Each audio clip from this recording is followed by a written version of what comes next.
beyond the statistic.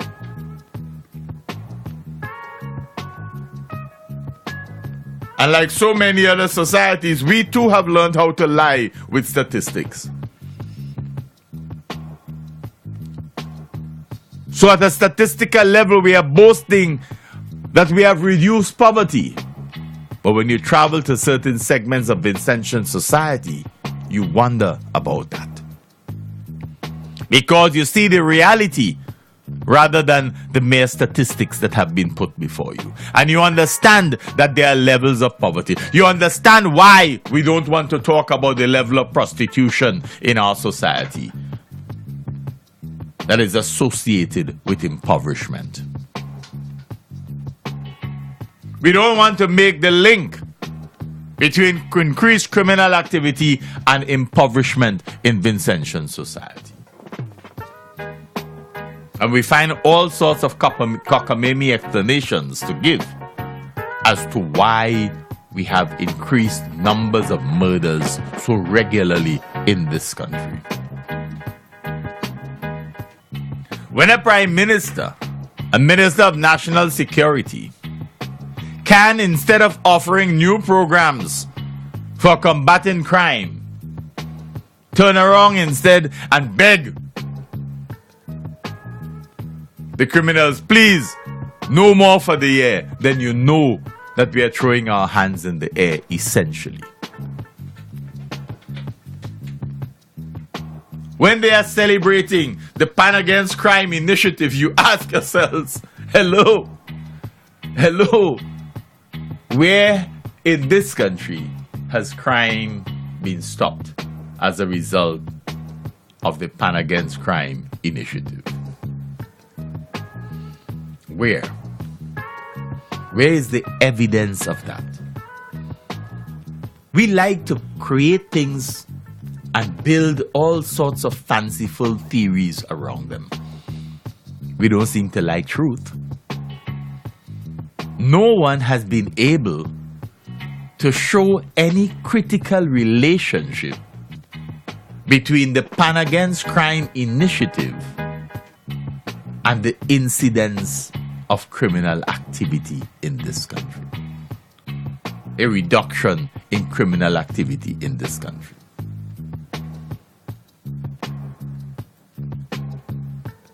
Many Vincentians no longer bother to report break-ins.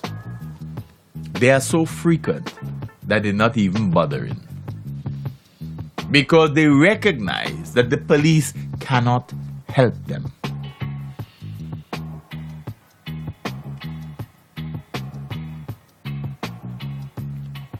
And that so often we end up with a situation, which is a practice among law enforcement agencies around the world. That you spend so much time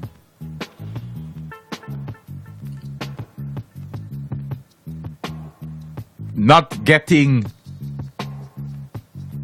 the criminals, that when you do eventually catch one, he or she is saddled with a range of criminal activities. So that if found guilty, that individual is then held responsible for wiping off so many crimes off the books for the year. That has been a known strategy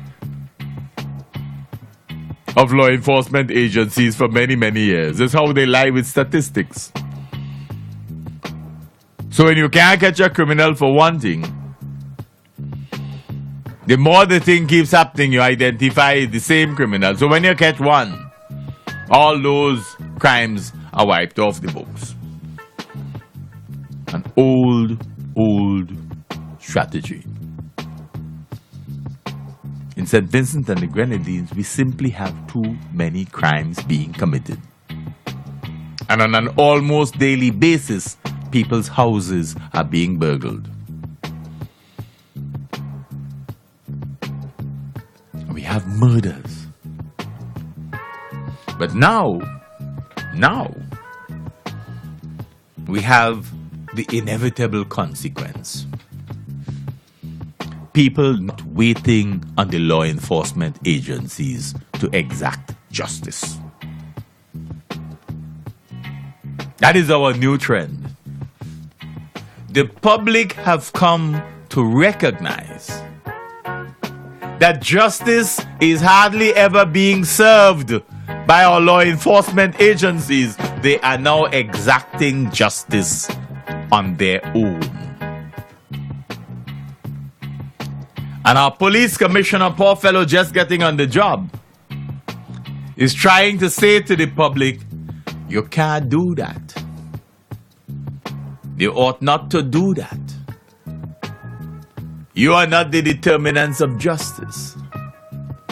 What he has not yet come to recognize is that this new reality is part of the social decay of Vincentian society that we spoke about earlier. He is now beginning to see the outcome of something that he should have been seeing a long time ago developing in this country. He was in policing before. He was in the Director of Public Prosecution's office before. Did he not understand the growing trends in Vincentian criminality? Did he not hear that people are getting fed up of the way in which our jurisprudence works? There is no justifying people taking the law into their own hands. That cannot and must never be justified. But from a sociological perspective, we need to understand how we have gotten to this stage. We have gotten to this stage because of the incompetent leadership that we have in the country.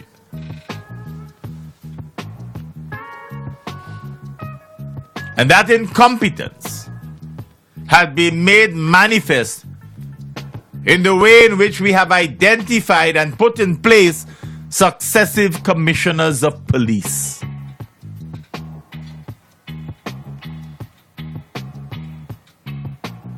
So that if we were to rate their performances over time since 2001, you will get an understanding of the ineffectiveness of leadership of our security forces. Ineffective.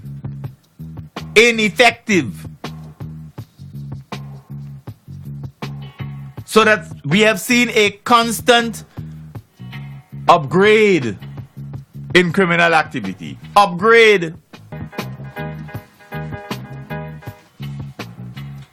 And while some people may off the top of their heads make the claim that, oh, it's returning criminals. Yeah? You didn't prove that. You have not provided any evidence of that. When they talk about people being sprayed when there are break-ins so that they sleep through the break-in, everybody assumes it's returning criminals. Why? Everything is available online. But it sounds good to talk about returning criminals rather than to provide the evidence by catching the criminals. So the incompetence of the administration has denied any real war being waged on crime and the causes of crime. There's been nothing done about white-collar criminality. And they're looking so far from themselves that there's no need, as far as they're concerned, to introduce integrity legislation.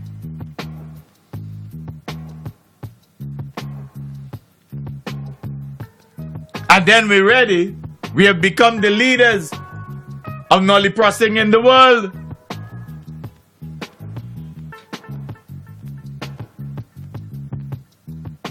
As the former deputy Director of Public Prosecutions, how many times he had matters, critical matters, nollie-prost in this country.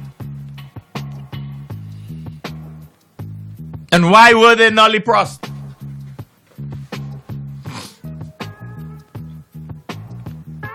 So there comes a time when people feel compelled to take matters into their own hands because they no longer trust the system for exacting justice. They no longer trust the system. That is what you ought to be looking at. How do you engender confidence in a system that the masses of Vincentians consider decidedly broken?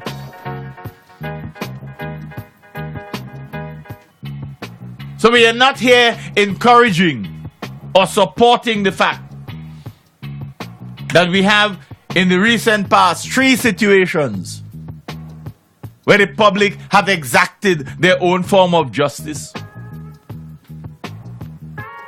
We're not saying that that is in any way correct, but we're saying that you cannot address it until you understand it. Until you can explain why it happens.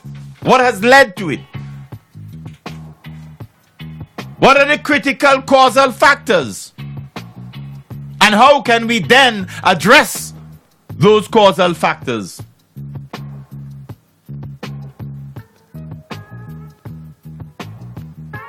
The old people say, justice must be seen to be done. And it may well be that in these communities, people have come to recognize that justice is not being seen to be done. And so they feel obligated to exact their own form of justice. When people are willing to risk their lives in the administration of justice, their style, and don't seem to matter how many of them get arrested in the process, if any at all get arrested in the process, then you understand the nature of the social morass that we are engaged in. But our politicians continue to sit in their ivory towers and glibly speak of the development options that they are pursuing, completely oblivious to the realities of our people. Yeah?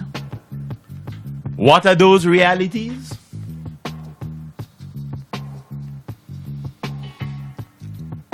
People exacting justice. And while others are exacting justice, some are using their cell phones to film and to send viral. Not to help the victim, because they too may have felt that the victim deserved to be treated that way. But they are so caught up in this social morass that they feel that it is more important to show the gory,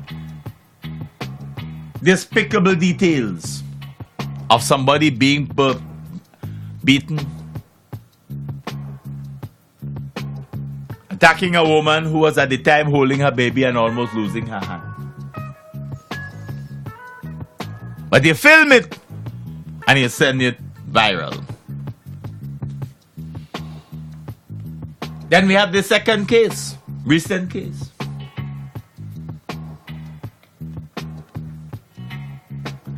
Child molestation is the accusation. As in law, The community didn't wait to find out if the law would find him guilty.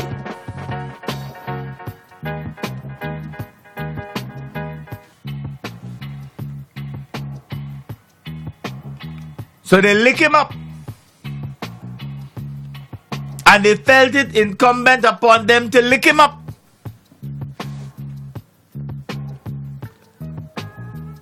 Yeah?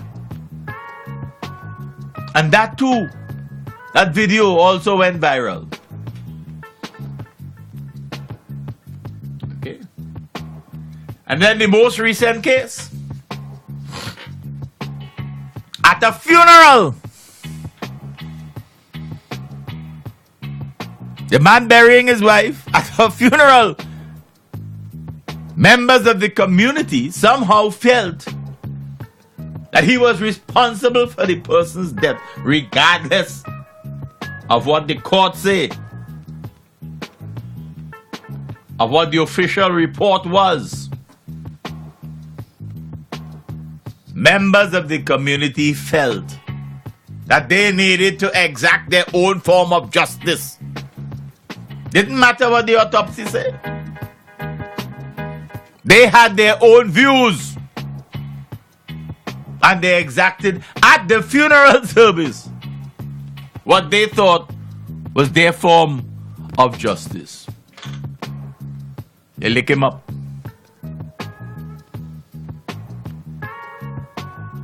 That is St. Vincent and the Grenadines Stadium. That's the three most recent examples of what we have become as a people. So if at a funeral service, people have to run for shelter as others have come to exact justice on the husband of the woman being buried,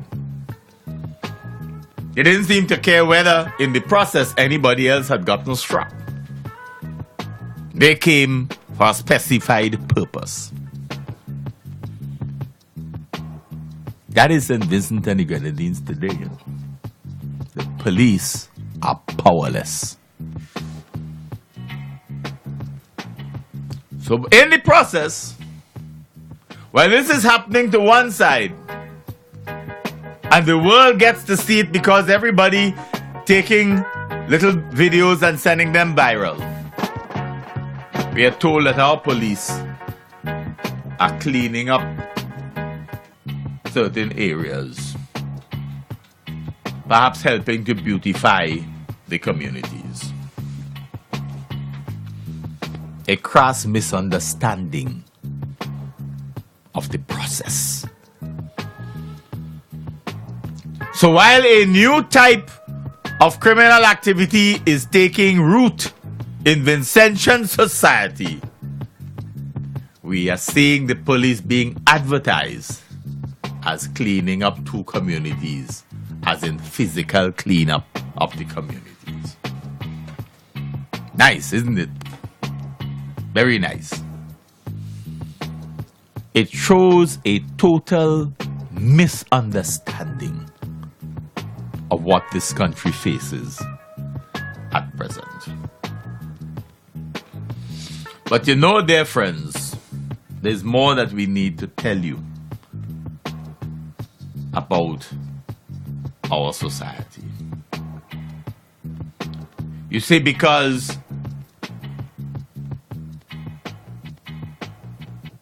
we have in this society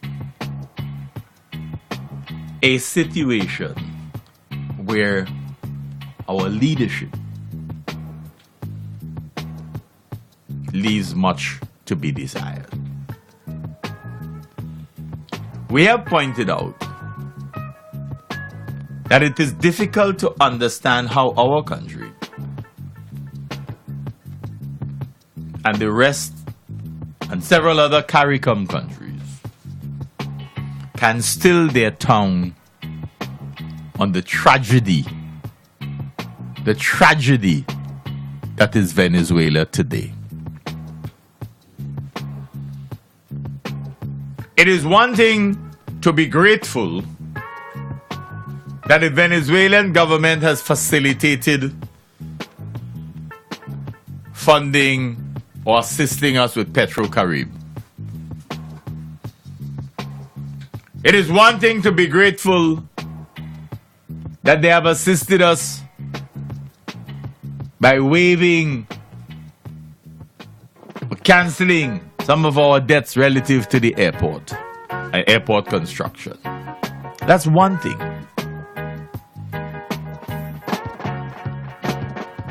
But it is another thing when we fail to stand up against what we are seeing happening in that South American country.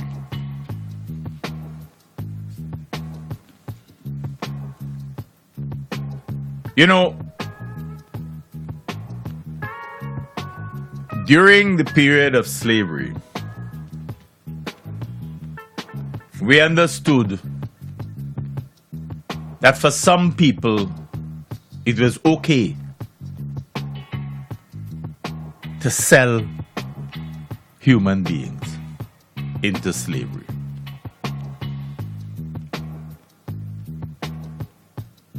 While a few thought it abhorrent, some felt it was all right. And we had academics that committed their academia, their intellect, to justifying slavery. We have had historians who, in writing about slavery, declared that it was acceptable because of the times. That in that particular historical epoch, it was considered a part of the times.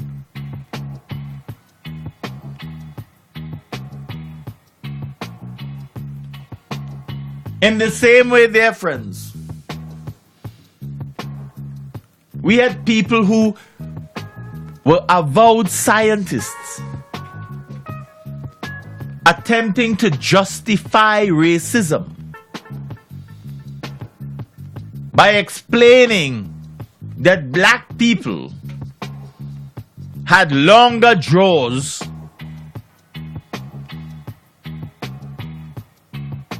that led eventually to a smaller space in the brain for the gray matter that relates to intelligence. That was a mechanism to justify why white people were supposed to be intellectually superior to black people. We had renowned scientists. We had literary figures explaining to the world why racism was not wrong.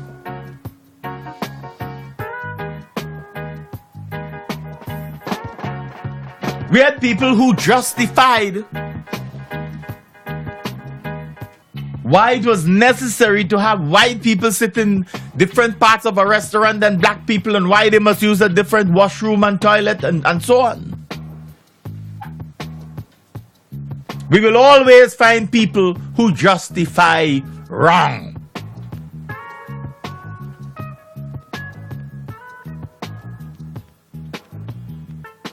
There can be no justification for what is happening in Venezuela today. Venezuelans are now a people by and large on the run.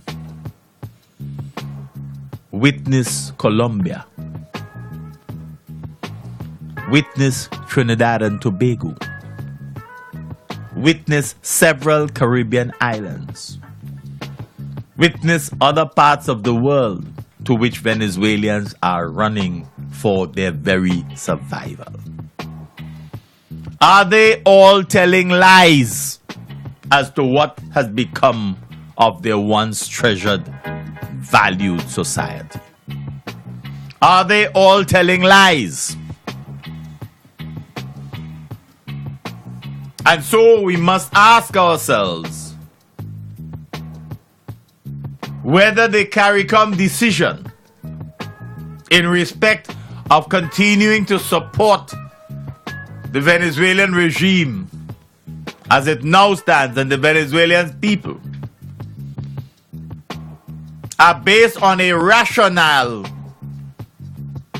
that the country helped us financially or economically. And therefore, it allows us to turn a blind eye to what may very well be evil in a society. Nothing justifies that, dear friends. Nothing. Because if we practice that at the international level, how much more so it reflects on what you are doing at your own local level. If I give you something, you are forever loyal to me. I could do anything I want. And because I gave you something, I must not speak about anything wrong that you do. Isn't that what we are asking?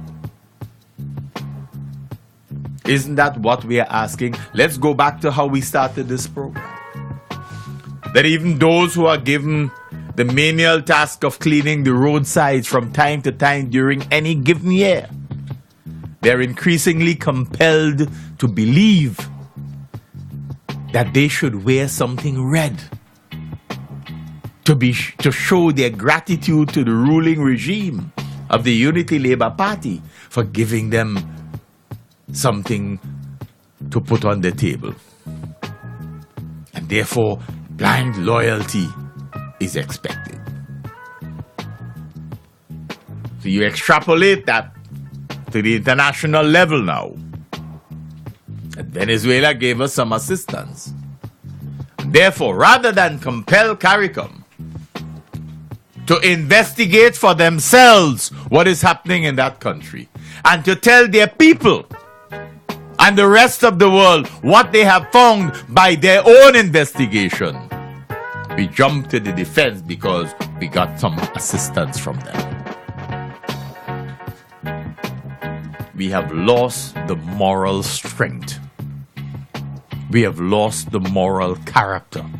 We are in a state of social, moral, ethical morass. We are afraid to speak up because we may lose the economic sustenance that we are getting from others. What a weak way to live. It means, therefore, that as a country, we have no soul. We have no conscience.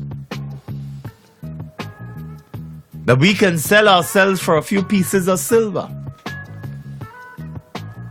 It doesn't matter how others are being treated elsewhere. You know, there's a theory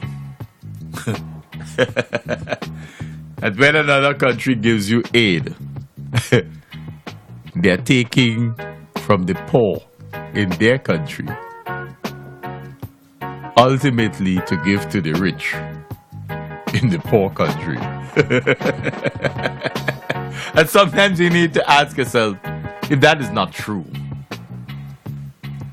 who in Venezuela suffers today? Who in Venezuela suffers today?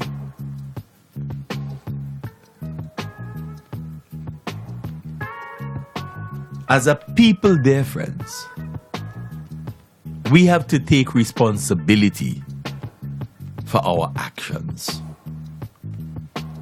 We have the capacity to empower ourselves.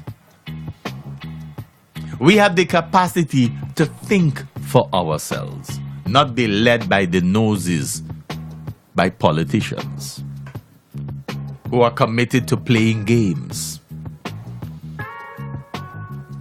St. Vincent and the Grenadines had befriended a number of countries and established diplomatic relations with all sorts of countries.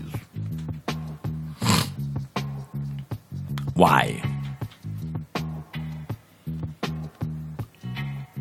What essentially have we done with some of them? We have asked for scholarships in some countries where our people will never go. Haven't we? We befriended Libya, you remember that? And when Libya gave the first 5 million to the OECS, we came back and we boasted, this is just the beginning. We're going to help with the development of a bank. We will make our development process work. Nobody can tell us who to be friends with. We only went there because the US and the UK had opened up to Libya.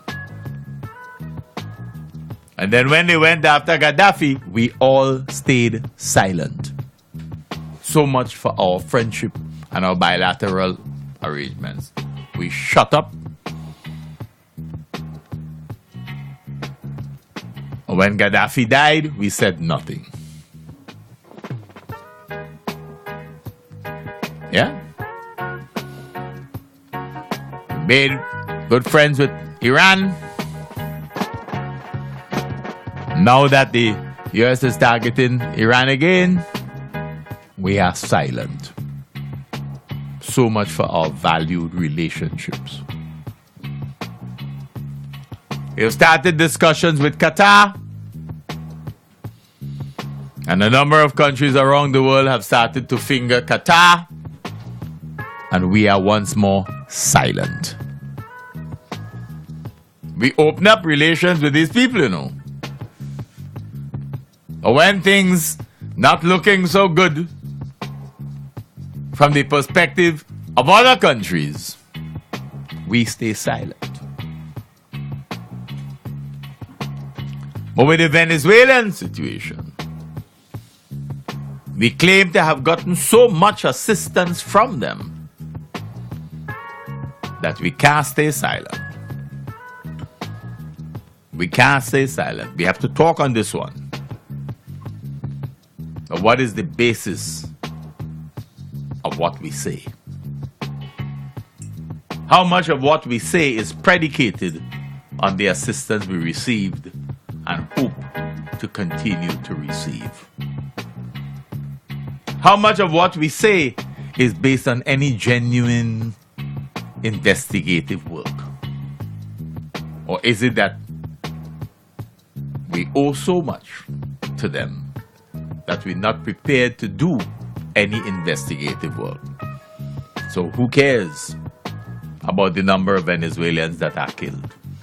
Who cares about the number of Venezuelans that have to leave their country every day, or can't get medicine, or can't get this, or can't get that? Who cares?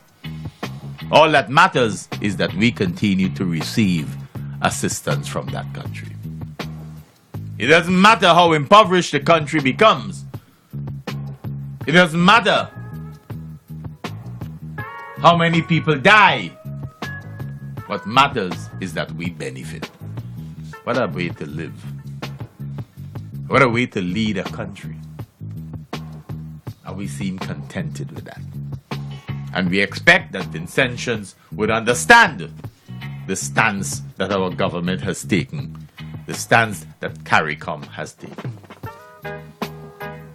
Yet fundamental issues that relate to Caribbean jurisprudence as to whether we should, while begging for reparation on the one hand,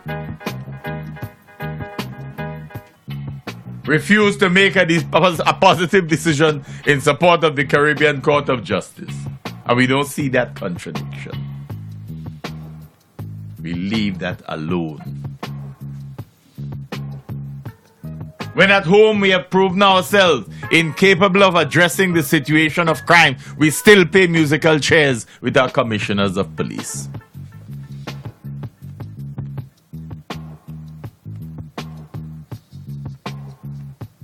And we don't have yet a commissioner of police who can heal the wounds within the police service. They spend so much time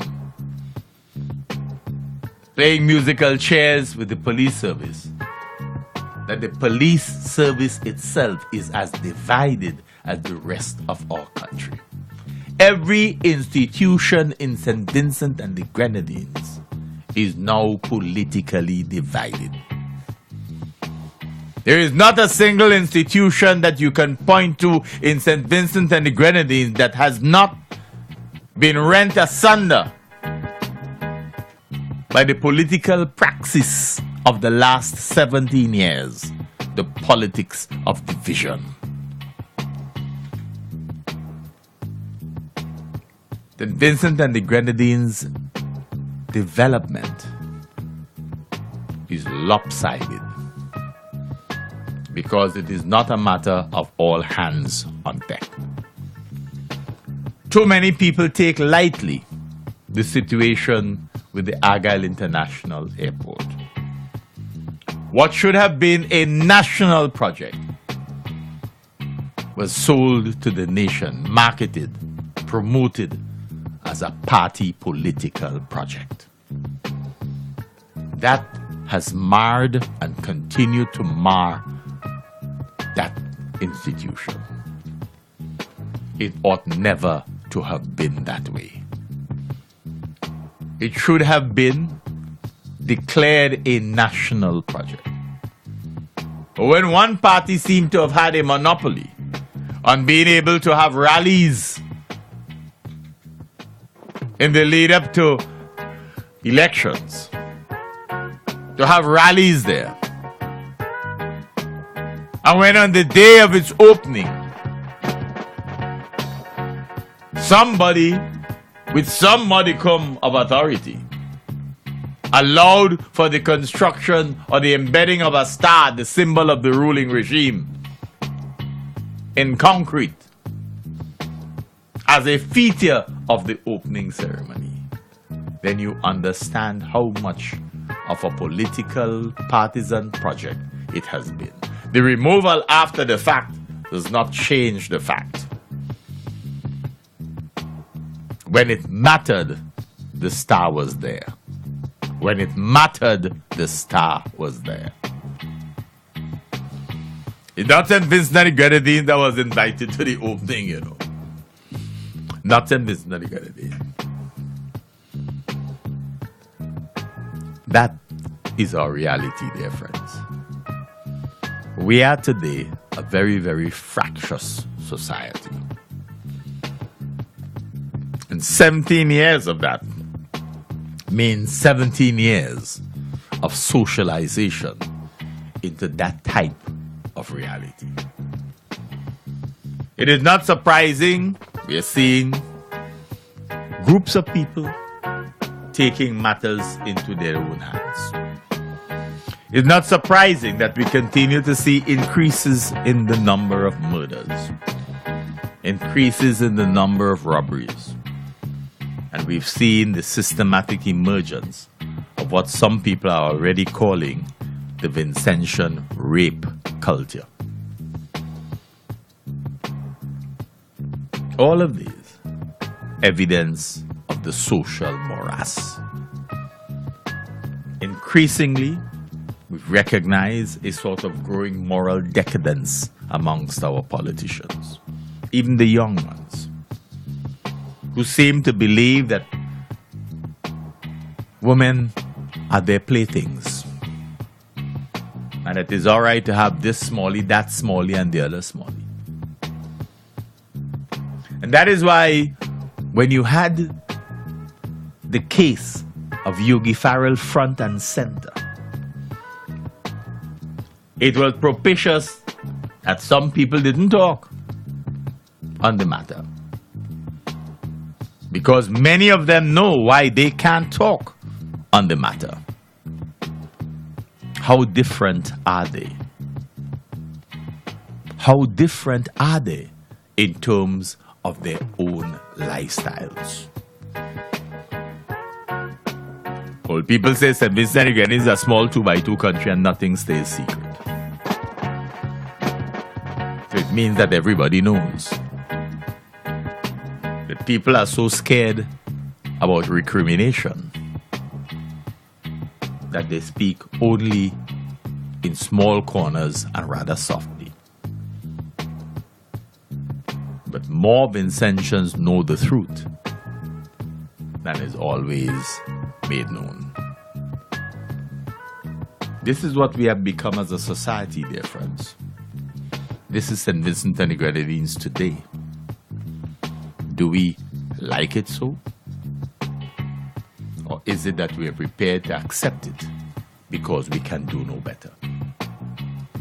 How long? How long?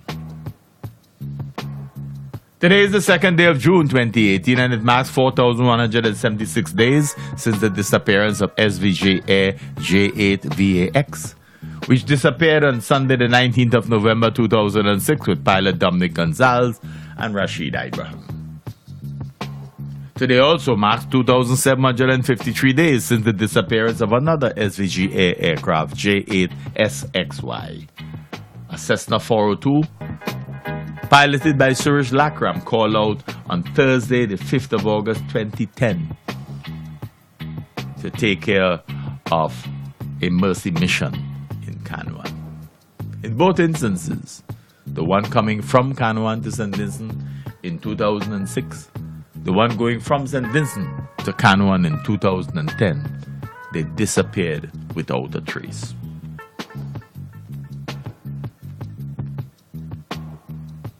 How did we manage those processes? In one case, we got a very extensive report, which we, at Just Another Look, rejected. In the latter case, there was no report. We have not seen any report. And while the report on J8VAX was published in the local newspapers in full, we've seen no such report published anywhere for the one that disappeared in 2010. Why the difference? And as always, we leave you with news of 19th September 2008. The gruesome death of Patricia Bowman in her car while traveling to work on a rainy morning. How has justice been served? Her husband, Alban Bowman, has been told that, following the inquest or inquiry or what have you, if he wants to make a case, he should. His wife did nothing wrong. She was just going to work. And the debris from someone's wall collapsed on her car and crushed her to death. And somehow we have found reason in law to suggest that he must apply for a case to be made. That is our jurisprudence, dear friends. Enough said. You've been listening to another edition of Nice Radio's Callaloo presentation, Just Another Look.